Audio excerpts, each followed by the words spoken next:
Oke, jadi di video ini di sini gue bakal coba setting untuk Prism Lab Studio teman-teman untuk kebutuhan recording lagi. Karena di video sebelumnya sempat gue share untuk setup Prism Lab ya untuk recording di PC Kentang, cuman banyak yang komentar, ada beberapa dan itu mengalami masalah pada saat hasil videonya kurang maksimal, kayak burik kayak gitu bang.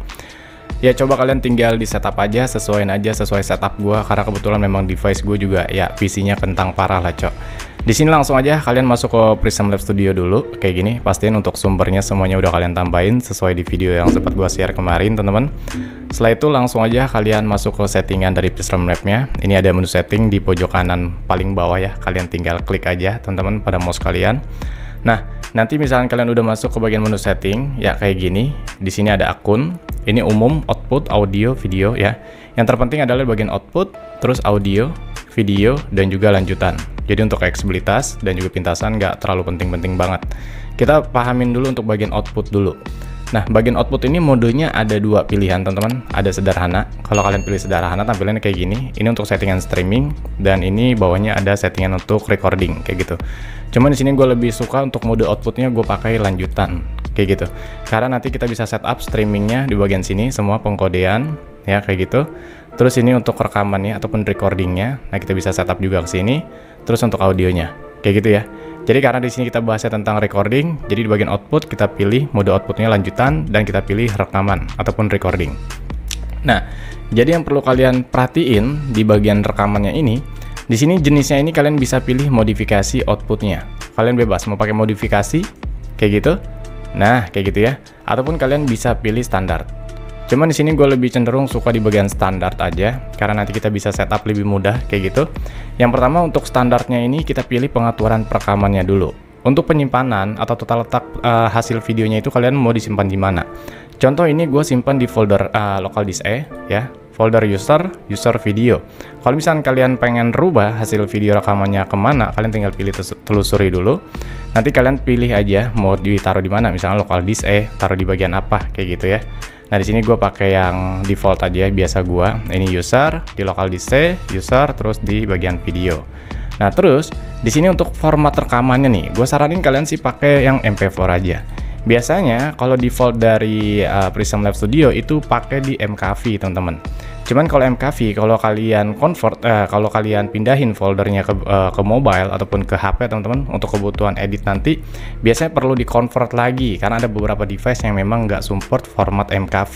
Jadi gue saranin kalian pakai MP4 aja, biar nanti hasil recording kalian menggunakan Prism Lab Studio ini, buat kalian mungkin pengen editnya di mobile, di handphone kayak gitu, itu nggak perlu di convert lagi, biar hasil videonya juga nggak turun teman-teman. Nah terus untuk track audionya ini sesuai dengan track audio yang kita udah terapin, kita pakai satu aja. Nah yang terpenting untuk hasil video itu ada di bagian pengkodean ini, pengkodean dan skalanya nanti. Di sini untuk pengkodean, kenapa gue harus pakai X264 ya, karena PC gue kentang parah cok. Mungkin kalau kalian pakai VGA yang tinggi, Ryzen terus Nvidia berapa kayak gitu, RTX ataupun gimana, itu bisa pakai yang lain ataupun Nvidia kayak gini kan. Di sini gue ready. Cuman karena VGA gue rendah, RAM 2 GB dan ya spek VGA-nya parah cok. VGA Nvidia 610 cok, itu rendah banget. Jadi nggak worth it banget buat gue recording pakai kayak gitu karena terlalu membebani CPU gue. Jadi gue pakai yang X264 aja kayak gitu. Cuman di sini untuk skala ulang outputnya ini kan gak bisa diklik nih. Kalian pilih dulu icon kotaknya. Nah, kayak gitu. Baru di sini skala outputnya kalian bisa naikin aja. Skala output itu apa sih bang? Ya, skala output itu adalah hasil video recording kalian menggunakan Prism Lab Studio ini diterapin di resolusi berapa, kayak gitu. Nah, di sini gue pakai 768. Kenapa mentoknya cuma 768 bang? Padahal kan resolusi lebih tinggi itu bisa 1080 bahkan hingga 4K. Ya karena untuk skala output ulang ini dia menyesuaikan dengan resolusi layar monitor yang kita punya teman-teman. Nah kebetulan untuk monitor gua dia resolusinya di 768. Jadi ya kedeteknya maksimal di 768 doang. Mungkin untuk monitor kalian kalau misalkan resolusinya tinggi hingga 1080 bahkan 4K, itu juga kalian bisa terapin di 1080 ataupun di 4K-nya kayak gitu. Jangan lupa kalau udah kalian terapin di sini kalian tinggal ilangin aja centangnya. Ya kayak gitu ya. Kalau udah, lu di sini tinggal di scroll lagi ke bawah. Kita lanjut lagi. Ini untuk pemecahan berkas nggak perlu. Dan sekarang masuk ke bagian pengkodean ini ya, pengaturan pengkodean.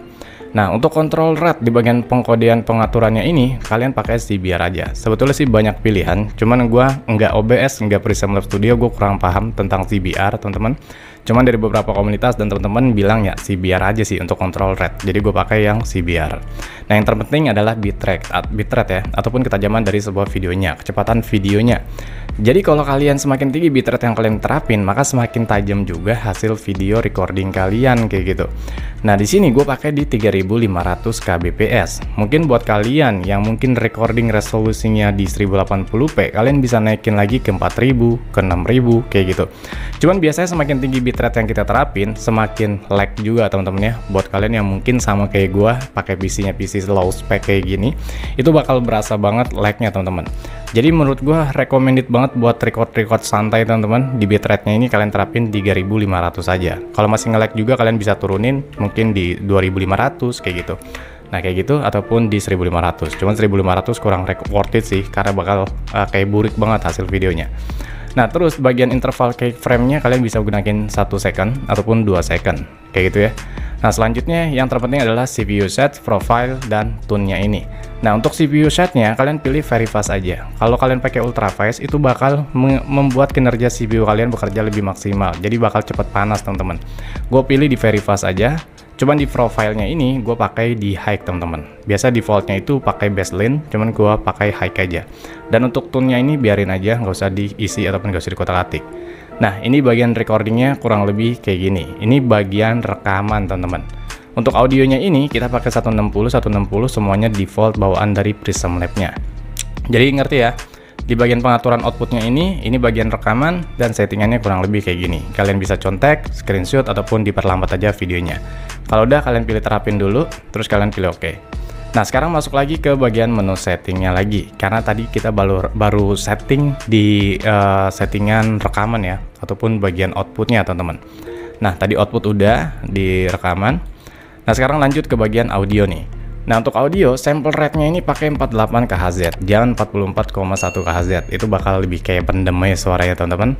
Dan nanti untuk audionya itu bakal detect audio desktopnya kalian menggunakan apa, karena sesuai dengan source ataupun audio yang sudah kalian tambahin di sumbernya, kayak gitu ya.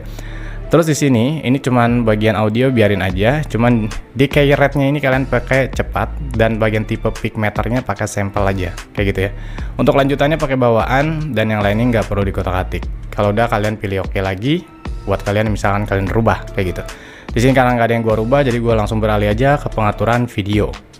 Nah, di bagian pengaturan video, inilah yang paling harus diperhatiin banget nih. Ini yang pertama ada resolusi dasar ataupun kanvasnya dan resolusi outputnya. Jadi resolusi dasar ini adalah resolusi yang kalian gunain di bagian Prism Lab Studio-nya kayak gitu.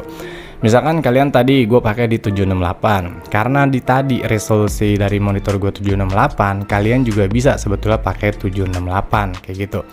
Walaupun di sini ada resolusi output. Resolusi output apa sih bang? Yaitu adalah hasil resolusi yang dikeluarin dari hasil videonya nanti, kayak gitu. Jadi semakin tinggi resolusi dasar dan output yang kalian terapin, maka semakin jernih juga hasil videonya, kayak gitu. Cuman gue pakai di 720p aja, karena ya gue udah coba dibagi di PC gue pakai Prism Lab Studio. Resolusi di atas 720p ya berasa banget teman-teman, nge-lag-nya tuh nggak enak banget sih. Nah kalau udah bagian FPS-nya, nah bagian FPS ini sebetulnya kalian defaultnya itu bisa di 30 ataupun 48. Cuman pakai di high aja, untuk FPS-nya 60 itu biar smooth aja pergerakan dari video hasil recordingnya nanti, kayak gitu ya. Kalau udah sekarang lanjut ke bagian lanjutan. Lanjutan ini prioritasnya ini kalian pilih aja normal, dan untuk rendernya ini kalian pilih direct 3D sebelah saja teman-teman. Dan nanti untuk bagian ruang warnanya kalian pilih 709, karena di sini banyak banget ada sRGB, Rec 601 dan yang lainnya kalian pilih 709. Untuk rentang warnanya kalian pilih penuh aja teman-teman. Dan nitsnya ini kalian pilih 300, ininya 1000 untuk HDR-nya ya, XDR-nya. Kalau udah ya nggak usah dikotak-atik lagi. Mungkin di bagian otomatis penyambungan ulangnya di sini jangan lupa dicentang, dan di bagian pengulangan delay-nya pakai 2 second. Kalau udah kalian pilih oke. Nah kayak gitu. Selanjutnya nanti kalian tinggal gunain dan untuk recording menggunakan Prism Lab Studio ini, caranya tinggal pilih record aja. Buat kalian yang pengen melakukan recording menggunakan screen recording lagi, menggunakan Prism Lab Studio teman-teman.